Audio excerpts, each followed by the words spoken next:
close to a quorum as you get in Washington. So why don't I kick it off and thank everyone for coming. I certainly look forward to the discussion. I'm just going to give a few opening remarks and ask Mike to lay out a little bit of the background on some of the data, and then really kick it over to you all. First of all, I guess I say who I am. I'm Bill Lynn.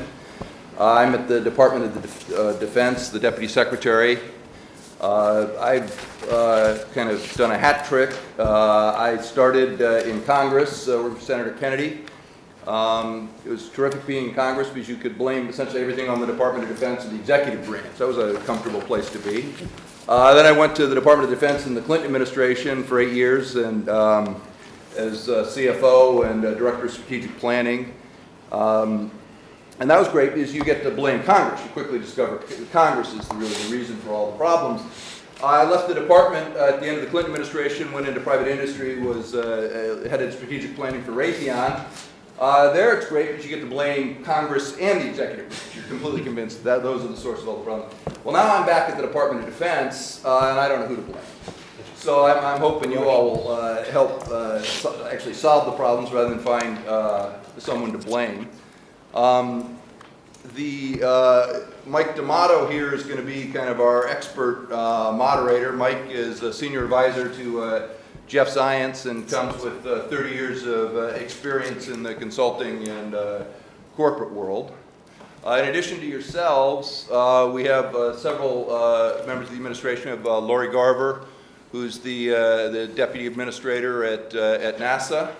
Not in the administration, but an important partner, Colleen Kelly, and the longtime head of the National Treasury Employees Union. I don't see John Barry. He's here. I'm sure he'll show. John is lost. And David Ogden, the Deputy Attorney General, is, as happens to us, is over at the White House in an NSC meeting, so I'm not sure he's going to be back with us, unfortunately. Let me just cover some of the logistics. I just asked Andrea. We need someone to report all our great ideas back to the group, and I've asked Andrea to do that, and we'll Mike and I will spend a few minutes with her at the in between our session and the break to trying to establish what our great ideas are. The goal here, though, is for, as the president talked about, is for you to really help us stimulate our thinking on how we translate your best ideas, the ideas that were most effective for you and your business, into the government environment. Recognizing that not everything is going to translate directly. The scale is quite different. The structure is quite different, but we really do think there are a lot of commonalities, and that's indeed what we're looking for. As the president mentioned, there was some preparatory work. I think all or almost all of you did it, and I'm going to probably call on some of you to ask you about. This is going to be a little bit like Dan at the beginning. I went to law school. This is going to be a little bit like law school, the Socratic method. To be called on to a degree, more to stimulate, although I think with a room full of CEOs, I probably won't have to be stimulating too much. And I see John has now joined us. John Barry is the head of Office of Personnel Management, in case you forgot who you are, John. And let me stop there. I think that's enough of the intro. Let me ask Mike to briefly summarize the results of that homework effort. Yeah, what I want to do very briefly is just summarize the results of the first part of the homework, where all of you graded, if you will, the different areas. And we're doing that really for one simple purpose, which is to prioritize the order in which we go through topics. So once we get into that, it'll be fairly free form, but that'll help us structure this. As an ex-consultant, I have to have some graphs, but I limited myself to one. So what we have here are your rankings of the topics. And what we did is we weighted them based on 5 points for number 1, 3 points for number 2, 1 point for number 3, and just so no one's confused, there's actually no axis, but you get the idea. So anyway, by far the topic that gendered the most interest, in fact, I believe with one exception, everyone ranked at number 1, was organizational mandate for change. So that's what we're going to talk about first. Second and third were very close, identifying the right processes to fix and engagement of line managers. So we'll also attempt to get to those too. Just two general comments I'll make, and then we'll get into it. The first is that we have all your homework, and as I've said to several of you, it's extraordinarily useful. And so that will be incorporated into the deliberations we have here. So obviously, to the extent to which something on it is useful in the discussion, we'd love to hear it again. But don't feel that you have to mention it here just to have it involved, because it definitely will be something we'll incorporate. And then secondly, just having done a few of these in my years, as I'm sure a number of you have, these topics are extraordinarily broad. And so it's very easy to have the discussions of them get very general. And so as you're making points and lessons that we should try to learn, which is of course the point of this, to the extent to which you can include an example or a technique or a tool or something that will ground the point, that will be incredibly valuable to us. And then last, as Jeff mentioned and as Bill noted, this is just the beginning of the process, and we'll talk more about that when we go back in the main room. So the idea here is to get out ideas that we can begin to incorporate, and then we're also going to try to put together a process to get more granular, to learn more about those from you and from your organizations as follow-up. So this is really, what are the ideas that we should begin to be internalizing in these areas in order to bridge the gap that the president was talking about, which is the gap between what you guys do and what we should be doing. So with that, I'll turn it back to Bill. Thanks, Mike. I think if I read the schedule right, we have about an hour. Yes. To, and I think the only structure we'll offer is we'll sort of move in order down those first three ideas. The only structure I think would be to try and stay on that topic. But if I might, I was going to call on Sal. I mean, you identified kind of look, there was a quote here. We will not fail attitude as critical in your submission there. Do you want to elaborate on that and maybe, as Mike suggested, identify kind of where a situation where you thought that really made a difference in your business? Sure. I think that's, well, right now here at Monster, the company I'm currently running, we went in and there was a culture of stagnation. There was a culture of, it was hard to move things forward. There was a lot of debate, and the best excuse for not getting things done was to CC 40 people on an email, right? And that gave everybody places to hide, so we didn't have to make progress. If the mandate from the top is, it is a culture of innovation, innovation is rewarded, it is you're really establishing the direction from the top, and you make the room for the debate on which direction you should go, what have you, but there comes a fundamental point in time where decisions have to be made, the direction has been set, and then it's about execution, and then metrics and things to follow up on that execution, and you take it off in bite-sized pieces, if you will, so that you can measure it and you can follow through on it.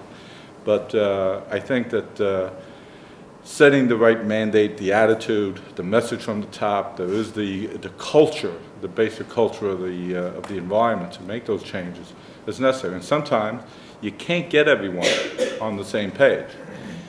If after the decision's been made and the direction taken, and some people can't get on the same page, maybe some changes have to be made. Now, you don't want to do that too soon. You want differentiating opinions and what have you, so hopefully you come up with the best solutions. But fundamentally, it comes to a point in time where the debate stops and you move forward. If I can add something, I don't think I heard Sal use the word technology once, where you were talking about getting buy-in, mandate from the top and buy-in. And with all due respect to our president, he focused on technology, and I would try to broaden him out to think about business processes, of which technology is a tool. So you have to get the buy-in, you have to get the direction from the top, you have to get the buy-in, you have to get the right people, you have to make sure people know what their tasks are.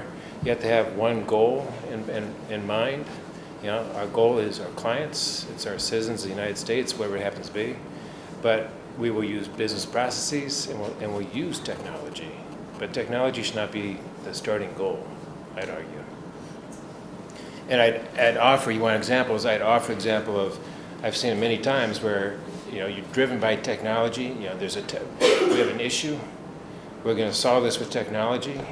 You bring in the tech experts and you have the business operation unit, and they try to communicate, but they don't really communicate, but they come up with the technology. Who's the real owner of the technology? And in the end, it fails. But if you get them aligned and they're working together, huge difference. So what's the goal?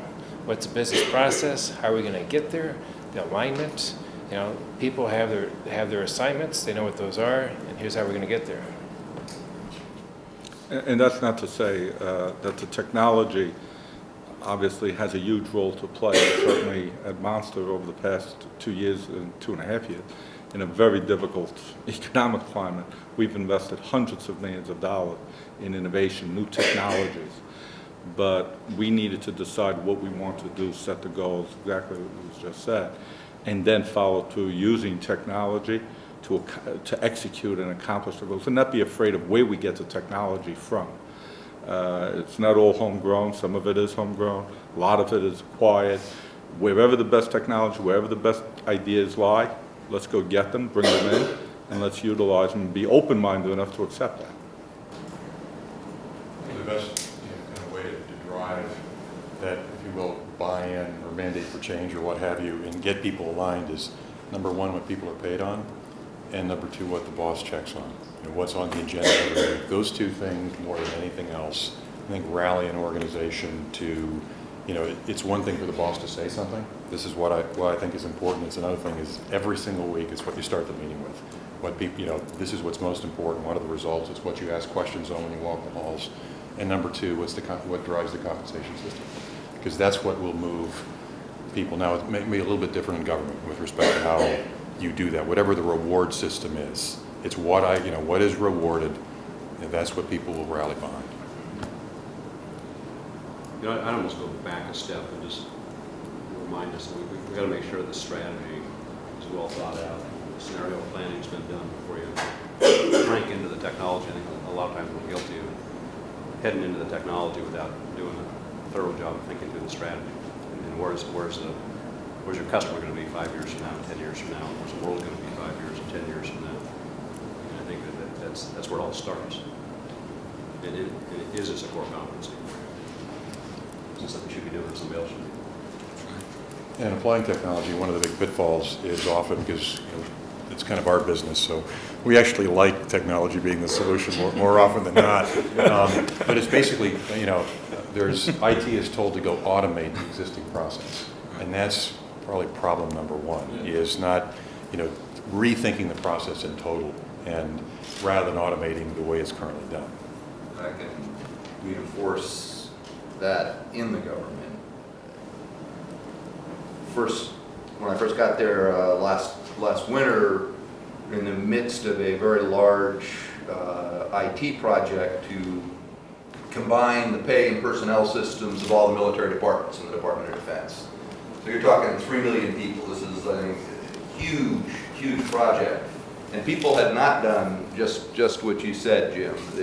What we did, I won't say the product since we've got a camera here, but took a IT product that you have all heard of that is widely used in the private sector and said, we'll just apply this to the Department of Defense and we'll, in a few months we'll be up and running. Well, 7 years later, I canceled this program, several billion dollars later, because nobody had rethought how we were going to do the pay and personnel systems and how the military pay and personnel differed from private sector pay and personnel. The fact that there's an order of magnitude more changes in the system. You have combat pay, you have flight pay. It's not just changing your 401k, and giving a pay raise once a year. This very successful private sector system just didn't work as the Defense Department was engineered. But no one had gone in and started with what you're saying, Jim, is, how do we want to do this?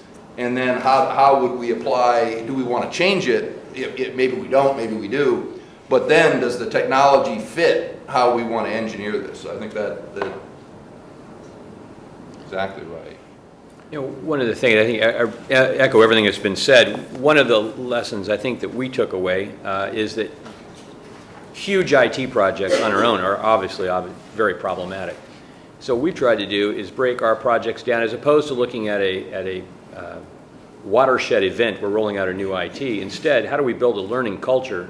And we're constantly doing new IT. So, and then we find the training integrates better, it integrates more thoroughly, and we get the step change, but we do it in an incremental fashion as opposed to one big change of technology every 10 years or every 5 years. But as everybody has discussed, it still has to start from an end point and work its way backwards, right? If this is a for the people organization, and that's why you're here, then you need to start with what the people need. And if it's NASA, there's a customer, and if it's the welfare office, there's a customer, and you figure out what that need set is, and then you build your deliverable backwards from there, always post-audit and saying to yourself, has this money gone to help meet the business need, which is satisfying the customer. And I think a lot of times in private business, and I perceive it in government, that they take a life of their own and we engage in doing things to help ourselves, but it doesn't at the end of the day serve our customer. So this whole idea of customer back is something that I think private and public sector ought to be a part of. And see, that's where we start. At T. Rowe Price, the customer comes first, right? So if everyone in the firm, every employee is thinking about the customer, and trying to do some things more efficiently, continually, thinking about business processes and utilizing technology and that sort of thing to be more efficient continually, that's the driving force. What's the strategy? What's the need for change? It's to do a better and better job for the customer over time, for the people of the United States, for our customers. How does it start? I mean, I've written down at least 4 different things, all of which make huge sense. I'm also conscious of Bill's comment about where we've got an array of, let me be polite and say, opportunities here. And I mean, we can pick a system. I mean, the president mentioned it, so patent system, or the VA system, which was also mentioned. Where should we start to do this? I mean, are there tangible steps? You're talking about incremental, which makes a huge amount of sense. We talk about doing it from the customers, but yet when we're faced with systems that are antiquated.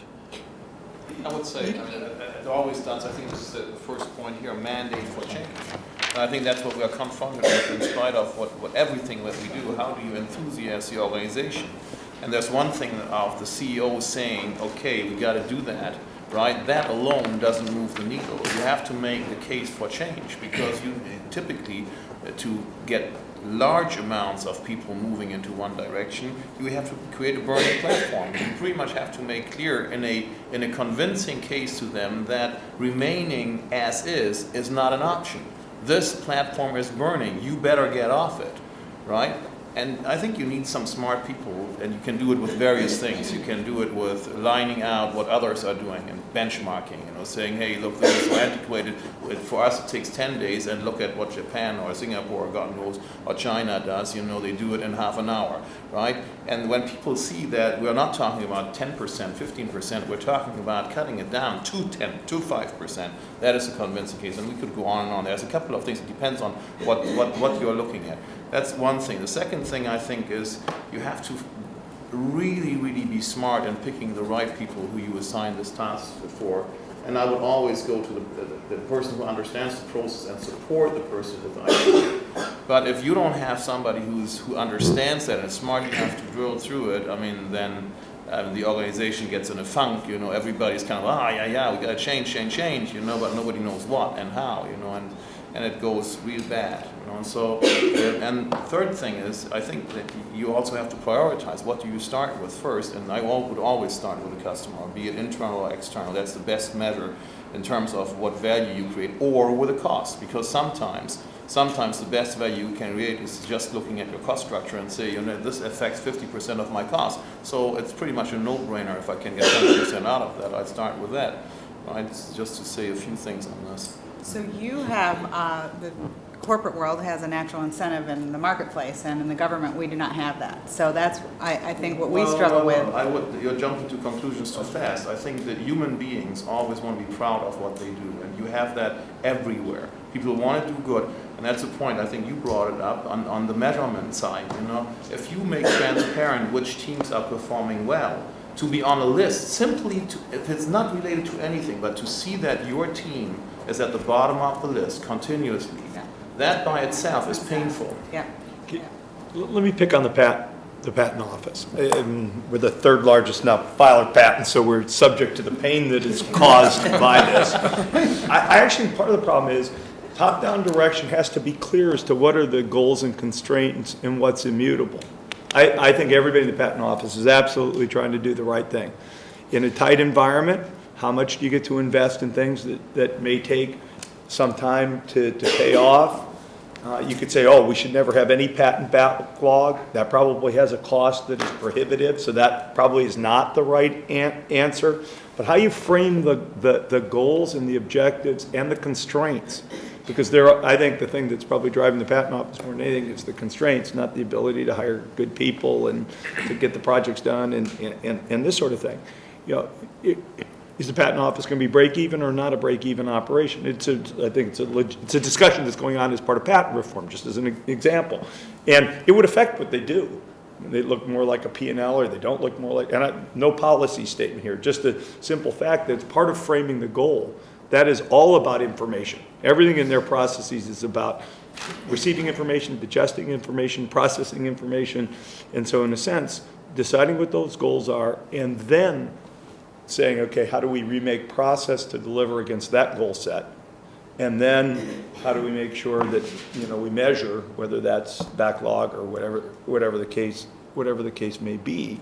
But most of the process changes that I spent a lot of time working with IT guys on these projects. They mostly go wrong because the business people can't clearly communicate or the IT people won't clearly ask for direction on what is actually supposed to be accomplished. Our own sales reporting system, it's a disaster. This goes back probably 15 years. It wasn't an IT problem.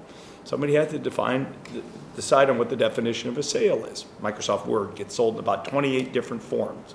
So what is a version of Microsoft Word for the purposes of reporting? It's not an IT problem. But really having that dialogue, what's the process, and making sure the goals are clear and their goals to the modernization people, be those technology or otherwise, I think winds up really being at the root of a lot of the big change management issues. Management doesn't know what mandate they're really giving. In terms of, you know, kind of how to go about fixing processes, actually we've learned from Steve, you guys at Microsoft, I think you guys came up with the kind of the Scrum methodology, which is the notion of, you know, so many of these processes that need to get fixed are almost overwhelming. It's like boiling the ocean. And so you think about the process, which groups are involved, and you take one person, let's say from sales, one from marketing, one from engineering, one from manufacturing, a really, really kind of bright subject matter expert. You basically lock these people in a room, you know, and you sneak food under the door 2-3 times a day, and you come and you check on them, and you expect progress every 2 days or once a week or what have you, and you let them work and you empower them. And it's amazing how much more effective just a few people can be if they're given one goal and really locked in a room and not allowed to move, and know that the expectations are to get this thing fixed in a very short period of time. And you guys, I don't know if you use it or not, but I think but you know, it's you know, Microsoft should get the credit for what's considered the Scrum process, which is kind of a rugby term with all these people working together. That's part of the sponsorship. Who Yeah. owns the product, right? It's not just the people in technology, it's not just the top management, but people own it, right? They're locked in that room, right? They're gonna make sure this gets done. And it's their pride's on the line, whether they're in the government and they're nonprofit or for-profit, there's pride. So there's direction from the top. What's the strategy? What's the business process to be changed? Then there's buy-in, and buy-in by these sponsors, and these sponsors know the game. You gotta right? have a big Then sponsor. Then the technologists, where we have the most problem with technology is when the people in operations just don't talk with people in technology. But when you have technology people embedded in operations and they understand operations, then it's rapid fire. Then it's real time, as opposed to going out to bid and all the stuff that you have to do to rationalize things. The same thing about every project that failed that we did was led not by business but by IT. So our CIO today will say, I'll tell you it's a problem if the IT head in a country or the CIO is the leader. There's always teams. I mean, it's not that but if the number one sponsor who's going to make those last decisions on no customization, reject till it gets done and drive it, isn't not just a business owner, but a high-level business owner. Mm-hmm. It has a high propensity to fail. It has to get bubbled up to people who are like, I don't have time. If it's that big a transformation, it has to be almost at the top of an inordinate amount of time and leadership, not from technology. And so it's thought that there really is not a technology transformation ever. It's always a process transformation. And so to your question, like, it's really not about what systems or what should we look at. It's really what processes are broken. And you may find that they actually touch several, when you take a process, several systems actually.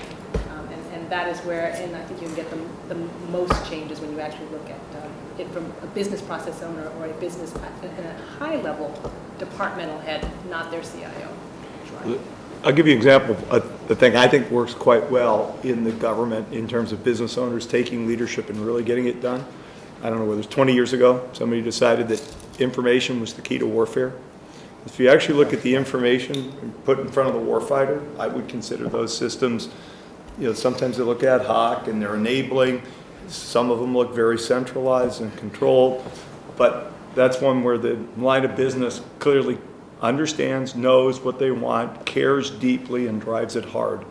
I won't talk about logistics and HR systems, because I think that probably falls in a little different category, but certainly on the let's call it systems for the warfighter, you see a whole different, best systems I've seen in the government all relate to things where the leaders, which is not true in most of the civilian agencies, the leaders aren't primarily of mission process, they come from some other place, and it's a little bit different, I would say, at least on the warfighting side.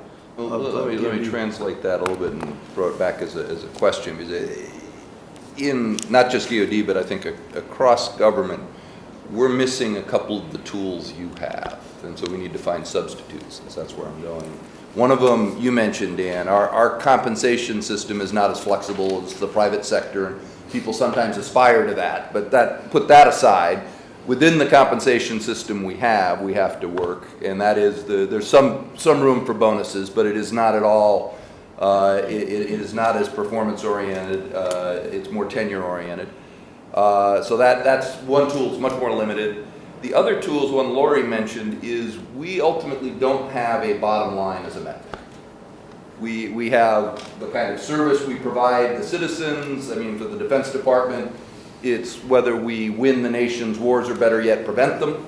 But that's a much more difficult metric. And as a consequence, most of the metrics we get measured on tend to be more inputs than outputs. So how, when you're trying to drive change, how do I find substitutes? So one of them you talked about was leadership, but how do I find substitutes? Because I don't think I'm going to make it. I'm not going to make this a private sector enterprise. So I'm going to have to. I think, Bill, you have to have measurement. You have to. If you don't have measurement, you are going for failure.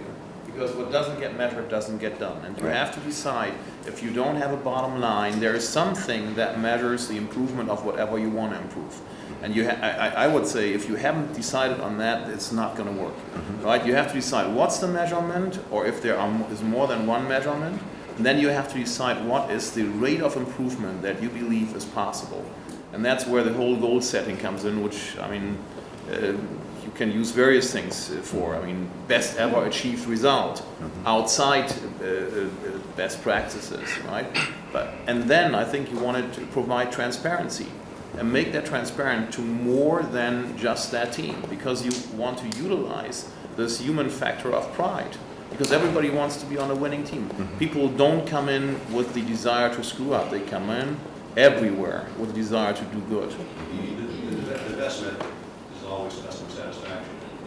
And even DoD, you have customers. I mean, you have a customer base somewhere, you can measure the customer satisfaction. And I think that there's not an agency that you can't do that.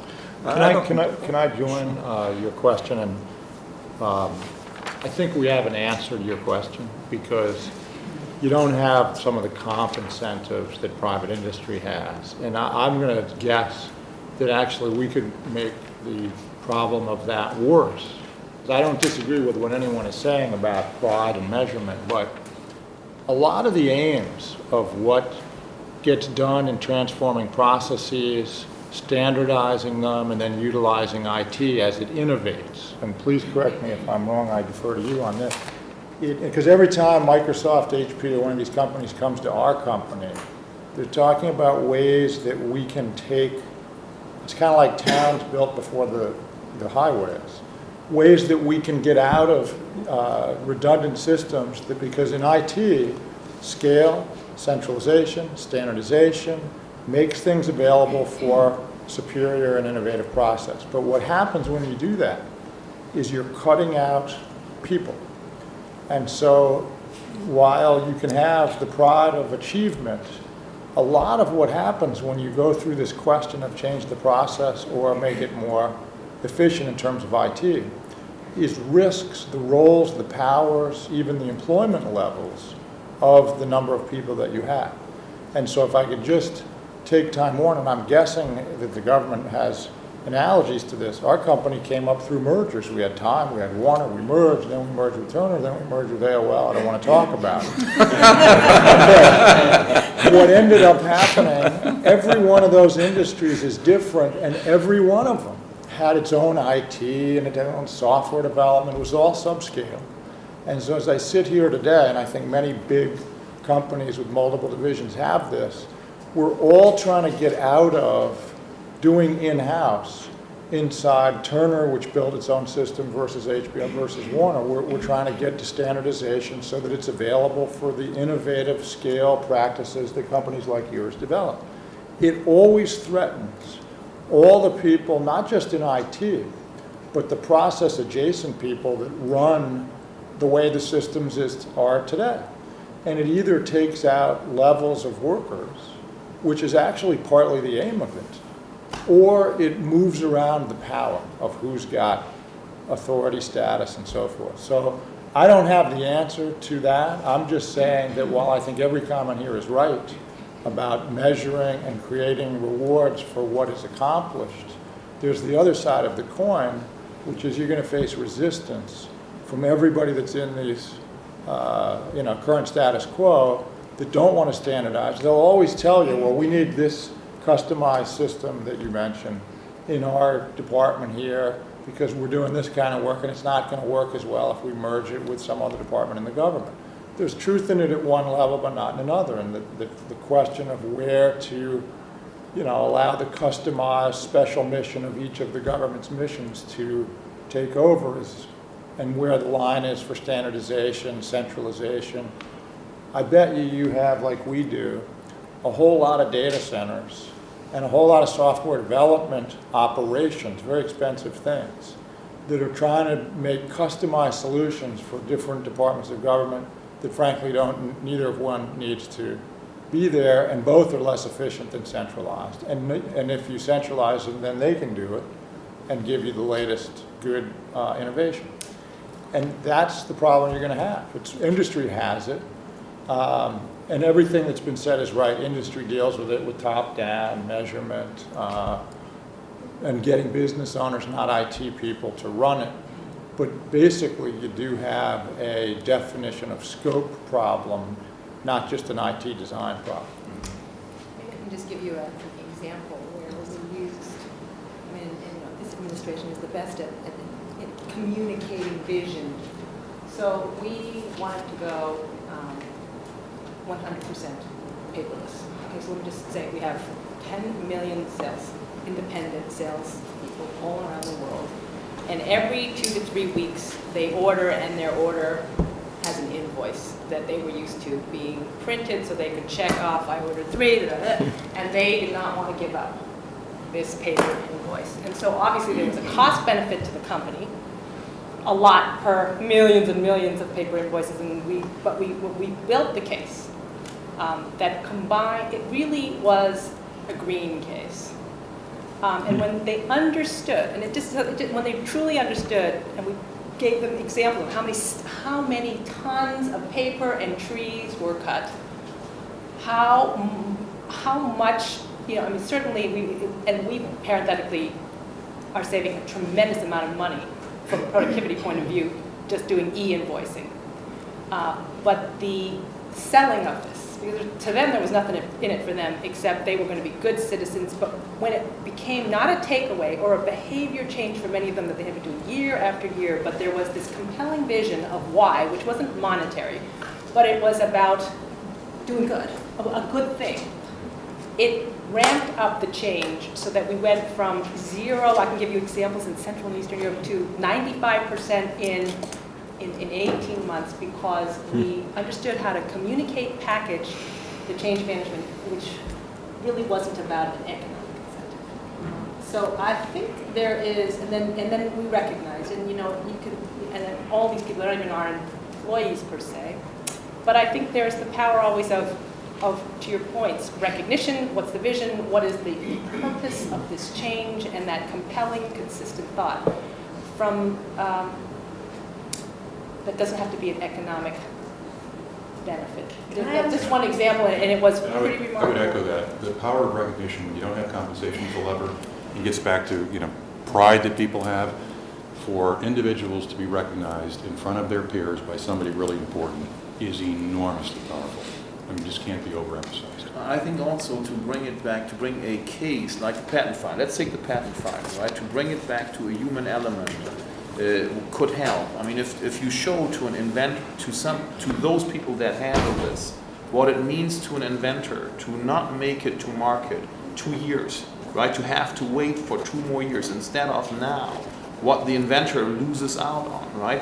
What I've done in many of my business, I invited a patient, for instance, when I ran medical business. A patient didn't tell my employees that I do that at a normal employee meeting. Invited a patient, have the patient come and talk about how his or her life was changed through the equipment that we provided.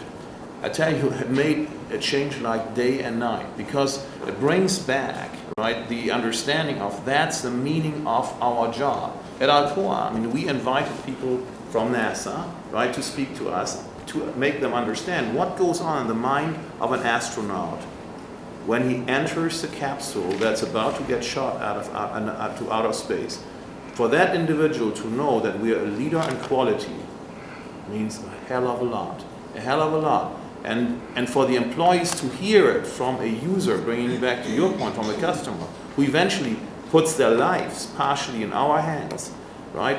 Huge. The stories, I mean, you create a story that is, I mean, brings it back, brings the meaning back to the workplace, right? People understand why this is necessary, right? That's what I meant with a burning platform. You can do it in a negative way, and you can do it in a positive way. Can I ask how long it took in your example, the green example, what the timeline was when you talked to the people who would be impacted by no longer killing the trees and printing the paper, to the time where they wanted to be a part of it?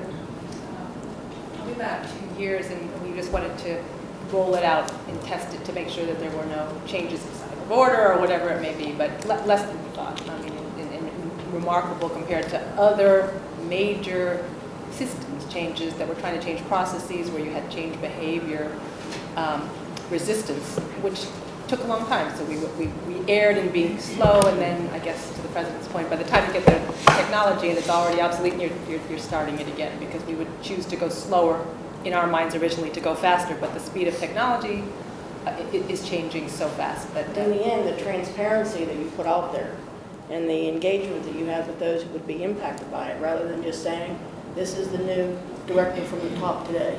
This is how we will now do business. That made it be successful. And that is, I mean, that's something I think in federal agencies, and probably in other companies too, but I just know about the federal agencies, that often doesn't happen.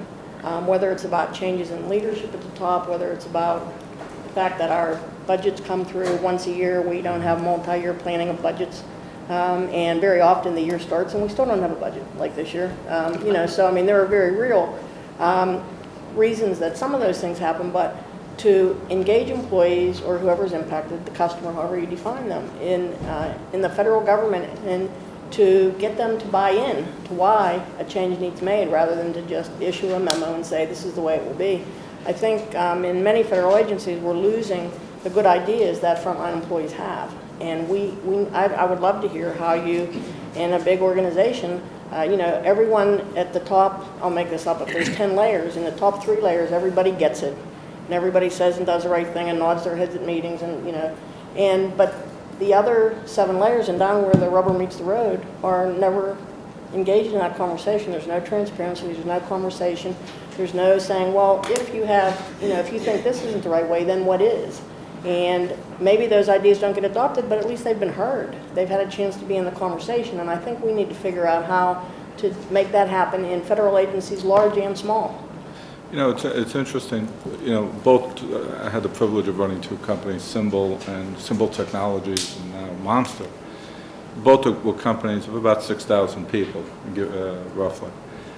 And in the first 6 months, probably in each job put on about 20 pounds, taking people to dinner, lunch, breakfast, whatever. And it's people at all levels in the company, not just the executives, but it's people at, you know, the lowest rung, if you will, on up, and get their ideas, harvest input from them. Now, you're not going to put all of that into practice, but you're going to, best ideas rise to the top. And you engage and you change the culture. You know, part of my career, a large part of my career was on Wall Street. It's sort of a negative thing, I guess, to say these days. But I remember, you know, bonuses, the issue of bonuses is not a new issue. It's, you know, through the 80s and 90s was exactly the same as it is today.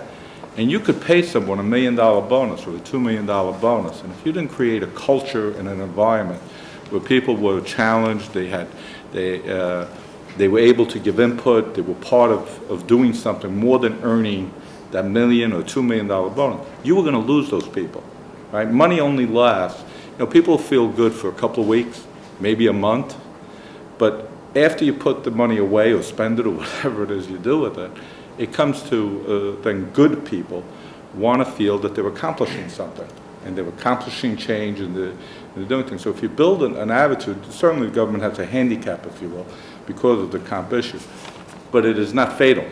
I mean, we could have another discussion about why we don't fix that, but that's a whole other issue, I guess. I don't think we have enough time. But short of that, I think there's a lot that can be done to create the right mindset and engage people at all levels. It's not just at the top. If you just do it at the top and you don't get to the people that actually do the work, you know, certainly not me, but the people that make, for example, my company tick every day and turn on the lights in the morning. If you don't engage them, you're not going to succeed, particularly with something where you're talking about fundamental change in process, employing technologies, making people secure enough that they can bring in people from the outside and turn over some of the work to those people to the outside who may be better suited to do it, et cetera. It's a fundamental psychological change to the way the enterprise thinks. The thing I hear you about the comp system and the bottom line, although the number of people in most companies who actually know anything about or optimize on the bottom line is de minimis. I mean, there's probably 10 people in our company who actually know how to figure out the bottom line. I don't mean that in a bad way. It's just everybody's got their local goals. The thing I always feel about government is 2 years was a good job, right? That was a pretty good, and that's a pretty good major process change management project. Government people seem to switch around just about enough that you can't count on the consistency of 2 years, let alone 2+ if it wasn't a fast, you know, and I'm not talking about an IT project now, I'm just talking about big process change management, which may be supported by IT or may not. I actually think that's probably be the number one thing I would, what should I say? I sort of I have to be empathetic with you guys about. In some part, it's a little different in DoD than it would be in some of the civilian. A little bit more consistency in some of the DoD aspects than non-DoD. But is that how? I mean, I don't know if it feels that way on the government side. Average tenure of a government executive, political government executive, is 18 months. So And our folks count on that. They count on that, and they know they can wait us out, and they want, why should I listen when I know someone else is gonna be in here? And for NASA, that's really hard, given the long-term nature of what we're doing. So if we wanna make a shift, it's very hard to get that adopted because of that. Can we ask that then as a question to you to maybe help us? Because I think a number of people here have said top-down goal setting, top-down measurement and recognition, top-down mandate for change is important, and related to it that the quote business owner or whoever the line power is handling it and making the trade-offs, not just the IT person. If you put this question to you, because you know it and we don't, what do you do about the fact that the top management is rotating? What does that do, when you translate these comments in that point? One of the things it does for me is the one you have second from the bottom, I would put up near the top. Okay. Early wins. Yeah. Right. Yeah. You've got to get in there, and I mean, I'm going to stay more than 18 months, but you have it's an election cycle job. You have to identify something fairly early, and something that you think you can achieve in a political life, which is at most 4 years. Let me go ahead. No, let me just go, because I was going to go there anyway. Now you put a perfect frame on it, and it's something you said. Can these projects be broken down into smaller pieces that could be accomplished in, let me say 18 months, because inconveniently that is the average tenure of a senior. You might want to take large-scale business transformation off the slide then. I mean, there is it's a bit of an oxymoron. Which is why we are where we are. Because when you also throw in the pace of technology change, and without getting into it, some of the procurement issues we have, if it takes you 18 months to scope a project and then you scope it as a 3-year project, it will be obsolete when it's done. And whoever did it doesn't care. Oh, well, he's on to his 3rd or 4th job. So the question is there an ability, and actually I think at least 2 or 3 of you actually explicitly mentioned this in your homework. Is there ability to take, because I don't want to give up on large-scale transformations because we need them, but is there an ability to make that large-scale transformations, in fact, Klaus, I think you said it, make a 4-year project 4 1-year projects? I think it's maybe another way of looking at it. I think a lot of folks, when I took over, said, when you're rolling out ERM and ERP and some of these big systems, it has to all be done once in the whole thing. The problem is the number of moving parts just gets so big, and whether it's pay for DoD versus pay for DOE versus pay for DOS. We have this, not at your scale, but we have the same issues, grown through acquisition, 30 some odd businesses that everything from outsourcing state services to building things for DoD. And what we found is you pilot it and you just start adding on to it. Now we got to large scale, totally integrated systems, but we didn't try it as one big program. We actually built it and incrementally did it over a course of a 3-4 year period. And what we found is it probably would have taken us 4 years anyway with a lot of blowouts in the process, but instead we got there with no blowouts, and it was not a big deal. I would agree with Chuck. If let's say you throw this scrum in a room and they come up with an idea, you actually implement it or pilot it very quickly. If you've got a success, so you've got a success, you can trump it very quickly. And if it doesn't work, no big deal. If you've done it in, let's say, one small group or one call center instead of nationally, the harm to the company is very minimal if it doesn't work or if it screws up because you've isolated it. So you can just, you can try small things very quickly. If it doesn't work, try something else. Because if you're going to do a massive change, you got to make sure you get it exactly right before you implement it. And so it's going to take longer to make sure, because the risk is very high of getting it wrong. if you try things and the risk is low, I think you can make a lot more progress. And even if you have a massive project, you always have the critical paths along the way, again, which would be your real victors.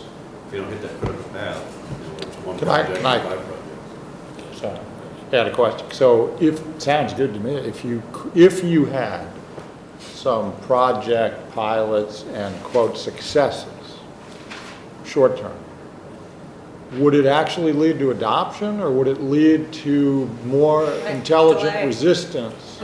Because it That's the proved, actual history. That's what it would We be have in been NASA. death by pilots in the government. Ah. You know, I've been doing this for 30 years from different angles of it. And, you know, people pilot to death things, but nobody ever actually puts the knowledge together and makes a cumulative change. because it tells you, well, here's what they're gonna say, and how we can beat that. Here's how we get the new political boss sidetracked. Here's what it's gonna do if it saves It's not money. how it plays out. I think we're oversteering. It's Okay. not quite, Just I mean, particularly. Well, he said my DOD experience wasn't is as the- bad. with DOD, I think maybe is a little different. I mean, what I found, and all the things are true. There's any organization, there's institutional biases. There's, as Jeff was saying, you know, big change threatens people and their roles and their jobs. The other thing I found, I think maybe the Department of Defense in particular, but I think it's throughout government, is the department craves direction. They want to know where the leaders want to go, and they really want to get you there. I mean, now they don't want to lose their job. I don't want to. They're not crazy, but so there is an appetite for leadership in the department, and I mean, there's a real receptivity to an expectation with the new. In fact, one of the things you find difficult coming in with when you only got a partial team and you're trying to get everything organized is pedaling as fast as the career people want you to pedal. They want to know, okay, where are we going? I said, geez, I haven't found my office yet, you know. But so I think there is a counter to the waited out. I mean, they're Certainly. And what both you there. both said of people wanting, I think that you've told me a whole bunch of interesting things about people wanting buy-in and feeling like they're doing the right thing. Those are all things that we see with our employees for sure. You know, we had very much the same. We actually have eliminated the phrase pilot or test, because I would go in and somebody go, well, we're going to pilot in Estonia. I'm like, do we even do business in Estonia? It's so small. I mean, this is what would happen, and it would be the wait and see. So what? It's phased. So we don't go, you know, we don't go whole hog, but this is who's going in phase 1. You know, so but we had to eliminate the word, because by definition the word pilot meant this too may fail. We'll see, and we'll decide later if it's for us. So I mean, just even in the private But sector, it's tough to come in and have to do this. I came in and NASA was about to roll out a $4 billion, a couple of contracts on IT, and they were exactly the wrong direction. And yet, when I tried to stop it, people said, we've had this in the works for 2 years. You're really going to stop it? Well, they were going to start more data centers. And I just met with Vivek, and he said, we want data centers combined agency to agency, much less. NASA has 80 on its own. So we're really going to do that. And it was like seriously bloody to stop it and redo it, and got a new CIO in order to carry it out. But you feel terrible as a representative of the taxpayer making those decisions, because 2 years has gone through. But each case you have to say, get people to buy in, and okay, long term, this is where we want to be. NASA's not partisan. None of this is partisan political. This is just, we're here, we've already bought into this, let us finish it, kind of political.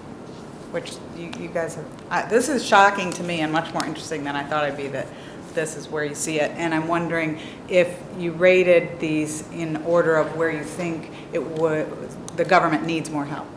Yeah, would you tell us, because you Yeah, I don't told know us what what question we you were answering. said.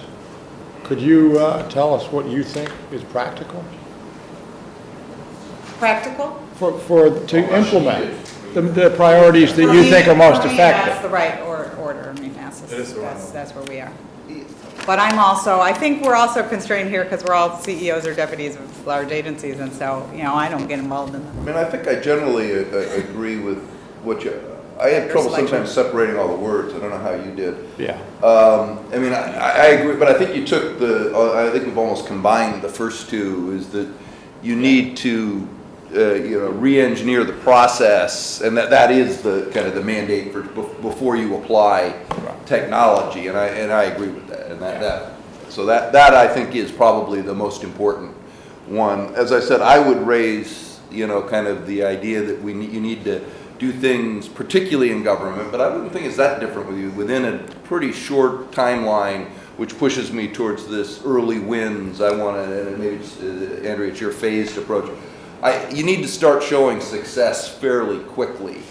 I guess the third, and it isn't on there, that I would add in there. Was it on there? See if I can find it.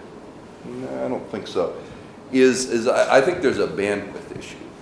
Is that I think you have to prioritize your attention and pick out. I guess it's analogous to the early wins, but that you can't have 20 of them. Yeah.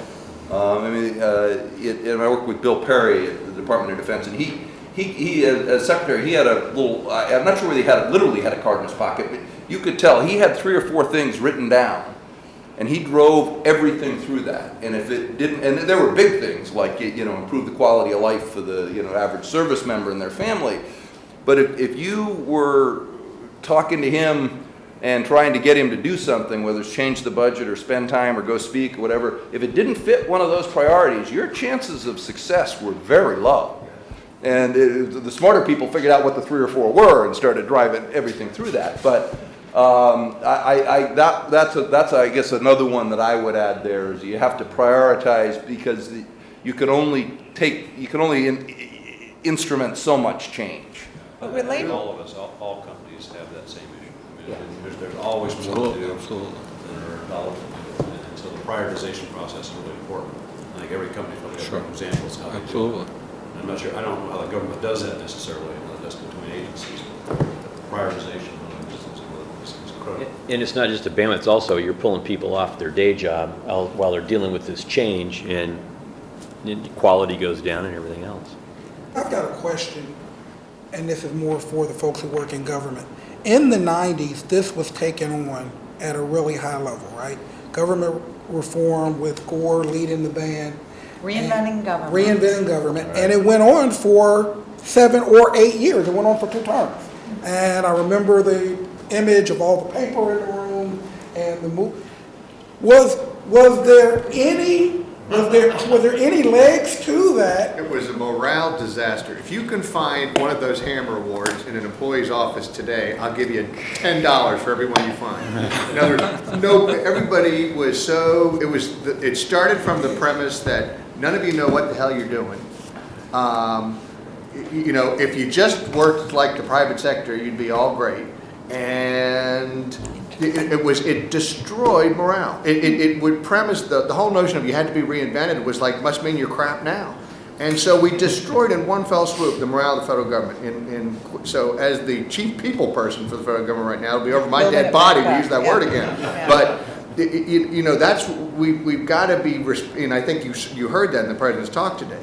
We got people who know what they're doing. Some of them are the best and the brightest in their fields. What we need to do is figure out how to do it. Bill, building on your logic, the one topic which is kind of interesting, I don't think the government is ever going to be the cutting edge innovator on technology. My number 2 one was balancing, using proven and emerging, using proven technologies. That our biggest problem is sometimes we get out ahead of the curve instead of just relying on what's proven. Let you guys do the emerging and work out the kinks, because we're never going to get there. We ought to be relying solely on the proven. And it may mean we're going to be a generation or 2 behind. Right now, I'd love to just get in the 20th century, for God's sake, let alone the 21st. No, we have a fascinating combination. I mean, I think, John, you're exactly right, of cutting edge that doesn't work and truly antiquated. If we could have everything be 5 to 10 years behind where you guys are, we'd be so happy. I mean, if we had a payroll system that was the equivalent of, that worked, it's based on what you guys had 5 years ago, or the data center equivalents of what you guys had 5 years ago, I'd take it in a minute. These always make me feel so good, because I think NASA does a really good job at things like that. And in fact, I would argue we're the opposite. I always make the case the government's the one who can take the high risk. And that's what we were set up to do. Of course, it's in a technology different than sort of process technologies. But the thing I was surprised wasn't on here that I would put would be, you've got a little bit in engagement of line managers, but for me, related to the issue of prioritization is, okay, I can only have so many things to do. So it's all about placing senior people who need doing those things that I can't always do. And getting your management team together is surprising to me. It's not a part of this. And it's a challenge for us at NASA, for instance. Out of 18,000 people, we have maybe a dozen political appointees. So these aren't going to be political appointees. My CIO is a civil servant. That's how, so you have to work through the system that John is doing a great job with, and trust your people and get great people in there. And it's surprising to me, you all must just take that as a given, right? I think that was, I feel without a given. Yeah. Yeah.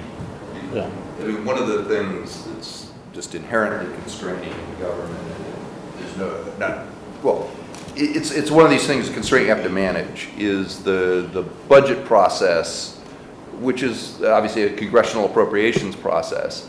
So for an IT product, it will take me longer to budget for it, probably, Dan, than it takes you to develop it. I mean, it'll take me 18 to 24 months if I just go through the full process of developing it through the internal process, and then 9 to 10, 11 months through the congressional process. Well, that, by definition, is 18-month cycles and Moore's Law and all of it. So we need to find IT acquisition processes that somehow get around that in a way that Congress finds acceptable. And that's because I can't spend money except in the way Congress tells me to, but I need to buy the most modern products. How I do that is a huge. I mean, we've got ways, but and that's just a constraint I think you all just don't face and never will. I think I wouldn't wish it on you anyway. Right. Can I ask a question? In terms of certain angles of defense, in terms of cybersecurity, I would think you can't afford to be behind, and I would guess that you're pretty good, if not really good. What do you learn there that, because as you know, if you're behind in cybersecurity, we're all in trouble, right? Because the internet is so damn important to you, but also to all of us, right? If that gets attacked and goes down for some reason, that's going to really break this country, right? So I assume, I hope, you guys are at the cutting edge, and you have cutting edge people and technologies in terms of thinking about cybersecurity. So I would think that there's probably lessons there that you can then transfer out. That's exactly where I'm going. I mean, the National Security Agency is frankly world-class in terms of cybersecurity and its acquisition process. Its supercomputing is as good as anywhere you will find. And the challenge, frankly, is not improving them. Is applying what they do to other parts of the Department of Defense and taking the expertise that they have and applying it to other parts of the government in ways that the citizenry finds acceptable in terms of civil liberties and privacy, and it would be crazy to recreate that expertise. We don't have the time, we don't have the money, we don't have the management talent to do it. So we have to find a way to take what's been developed at the National Security Agency and apply it basically on the Homeland Security and in the .com, the .gov and the .com worlds with appropriate protection. So I mean, our challenges are more along those lines than there we are cutting edge as you hoped. Thank you. And the biggest block to that leverage, just even through defense, never mind the rest of government, would be what? Just in terms of taking that and leveraging that, those practices, best practices across. I mean, makes obviously what in the past or what could we help you on in terms of maybe the way we would do something like that? Well, what would be the biggest stumbling block here? Well, the biggest stumbling block I think you mentioned that you can't really help us with is this process for budgeting, and we have to go through it because we're the tax dollars. But I'd be interested. There is a process that I found. I don't know how John, you'd probably be, or Colleen would do the best. One of the things, I mean, we just went through a Syrian experience, and Colleen got to share part of it with us with this a new personnel system, NSPS, and I won't get into that was a very controversial with unions and elsewhere. But one of the things we found in looking at that is the culture of at least DoD civilians in how they approached personnel evaluation wasn't where we needed it. People did not consider it part of their core function. Very, very good people did not. I mean, this is, and people, I think it has something to do with how they had moved up. They had, moved up from an office job to an office head to heading a whole group, and they did it, and they cared about their people, but in terms of kind of evaluations and performance ratings, it was very much something that they weren't interested in. That must be a problem you deal with, because it's not much fun to write these things. It's very important, but it's not much fun. And how do you get people to pay attention to that?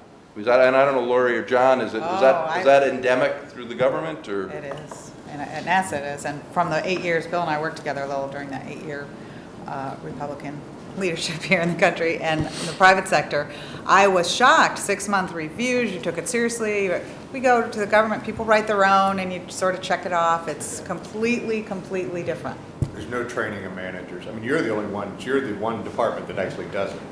I don't know of any, some at IRS. We're best agreed we've got a little bit of a problem. Right. We don't do it. Everybody's outstanding at NASA. And if you're not, you're in trouble. One night, but the question is whether that applies to you. If you have a lot of promotions, you can say, for instance, you have a certain deadline, and you say if this individual hasn't filed all the evaluations for the people that work for her or him, no promotion goes through from that department. But it's not that. As Lori said, people file them. It's the person below you writes them. And you sign them. So yeah, it's no problem. And as you say, everybody's outstanding. But you know something, Bill, what I find interesting about what's that town in Wisconsin? What I find interesting about the last 15 minutes is it's very hard, I think everybody, all the CEOs here will agree, it's hard to fix a problem that you don't know what the problem is. And we all came to this meeting with a perception of government, some at different levels, having worked in different form and functions. But we spent the first part of the meeting talking about solutions, and we spent the last 15 or 20 minutes talking about the problem. So a point I would put to you as you continue this dialogue is you ought to give this kind of group or a different group on a different day some type of map of where you're at. Yeah. And how you do what you do, so we're not all going from what we think or what we believe or what we saw on CNN or Fox. We're going from what we know, and then I think you would get a much better quality of answer. So could I ask, because while I've got the brain power around this table, it would be a huge help to me. We have tried to automate our retirement system in the federal government 5 times and spent almost $120 million. Every one of them, took the last one behind the barn and shot it. We spent that much money, we have nothing to show for it. I am still processing retirements, paper files, 18th century, notes. The best I can figure is why this is run up on the rocks was each retirement is, we used to think we could force it into a private sector system because there'd be maybe 5 to 6 choices of what your retirement could be. And in fact, we found out because, when you're on flight pay in Afghanistan, you get paid one rate for those 6 weeks. And then when you were in Iraq, you get paid a different rate for those 8 weeks. Every person is unique in terms of the retirement price. It has to be adjudicated to determine the amount. Do we have any hope of automating? All I'm doing right now is basically. I think you have to listen to Jim. That's where you re-engineer the system before you automate it, right? Yeah. But this is all I'm doing now is sort of scanning. To at least have the paper files turned into electronic format. But how do we get this to? Where would you go? In other words, since this has failed 5 times, the government is this has been multiple administrations. How would you start this? It sounds to me like you have an 80-20. You could have an 80-20 problem. I mean, if you always go for the 20 or 10% most complex cases and want to start automating those, you'll end up with the most complex system, which is unmanageable, right? It might be a solution to say, think of it like, we talked this morning, like the production line things, you know, you say, I have a mass production line, and it goes like clockwork, it gets 50% of the people, and then I have a specialty line, and then I have something which I'll never be able to automate, you know, and maybe this case that you just described falls into that category. I'm happy with an 18th century process because it takes care of the individual the way it should be taken care of. I just make you feel a little better. We have an automated system, and every year after New Year's, the 30 years service ex-CEO secretary calls me from retirement and informs me that she's been thrown out of the pension system again. And it happens every year. And we're not alone, good. No, you're not the only one. Maybe we don't want to automate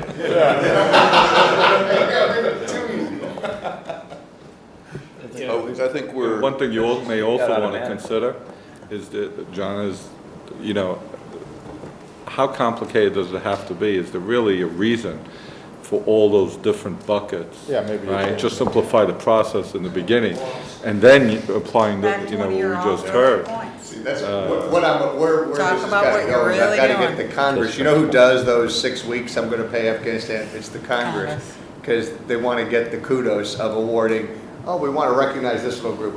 I'm going to try to create, you know, if you want to give, we're going to have if you want to give, you really like them, give them this A+. Or give them this B. And try to channel their creative, you know, wanting to be Santa Claus into 2 buckets. You know, but that's going to be the process reform if we can get there. But Fortunately, in my company, you know, I can get very creative on commission schemes, and sometimes I get carried away. And the people that have to implement it bring me back to earth and say, do you really need to do that because it would incur this? And, you know, it happens in business, but sometimes we over-engineer. The idea is to bring it down to what do you really need to do, simplify, and that will make that process, if you apply some of the rules we just discussed to that, I think you probably have a much easier time. So we I think ended we're- where I we think started, we- that it was Congress's problem. Yeah, his They're the Congress. problem. no, it's never Congress's problem. Never Congress.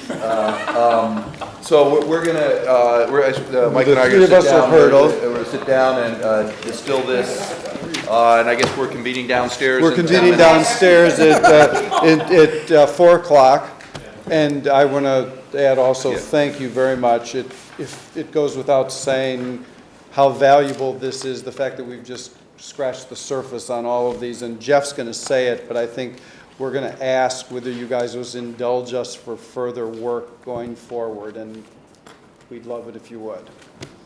Let me add my, thank you very much, and we'll see, Thank you. we'll see you downstairs.